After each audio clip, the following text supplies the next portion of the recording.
La bronchiolite, les maladies infantiles, page 57. Ce qu'il faut savoir, c'est que la bronchiolite, c'est un virus respiratoire. On parle de bronchiolite lorsqu'un enfant de moins d'1 an a une gêne respiratoire. Souvent, ça commence en fait par un petit rhume. Il a juste le nez qui coule, il commence à tout sauter. Et puis, ce virus, qui est d'abord juste au niveau du nez, va tomber sur les bronches. Et là, votre enfant va présenter des signes de détresse respiratoire. Comment on les reconnaît? Il va creuser entre les côtes, il peut avoir un battement des ailes du nez. Vous savez, les narines vont s'élargir comme un taureau. Il va avoir le ventre qui va se gonfler à chaque inspiration et il peut creuser aussi juste sous le sternum ou ici au niveau des clavicules. Donc surveillez bien ça. Qu'est-ce qu'il faut faire pour traiter une bronchiolite? Tout d'abord, il faut laver le nez hyper régulièrement. Il n'y a pas de nombre de lavage de nez maximum. Allez-y facilement à la seringue puisque vous ne ferez jamais plus de mal que de bien.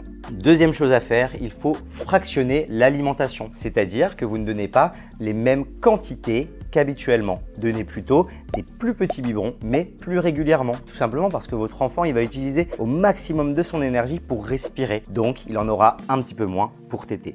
Évidemment, votre enfant peut faire de la fièvre, comme dans toute infection par un virus. Il n'y a pas vraiment de traitement curatif, c'est beaucoup de surveillance. Les antibiotiques ne servent à rien. Si vous avez un doute, consultez votre médecin, c'est-à-dire si votre enfant creuse beaucoup malgré le lavage de nez, qu'il diminue drastiquement ses quantités alimentaires ou encore qu'il est très fatigué, qu'il devient hypotonique. Dans la bronchiolite, comme je vous l'ai dit, les premiers jours on tousse, on a juste un petit rhume, puis après on va avoir une gêne respiratoire pendant 4 à 6 jours et ensuite ça va diminuer. Mais attention, la toux peut persister pendant plusieurs semaines. Ce qu'il faut, c'est que l'enfant ne soit pas gêné pour respirer.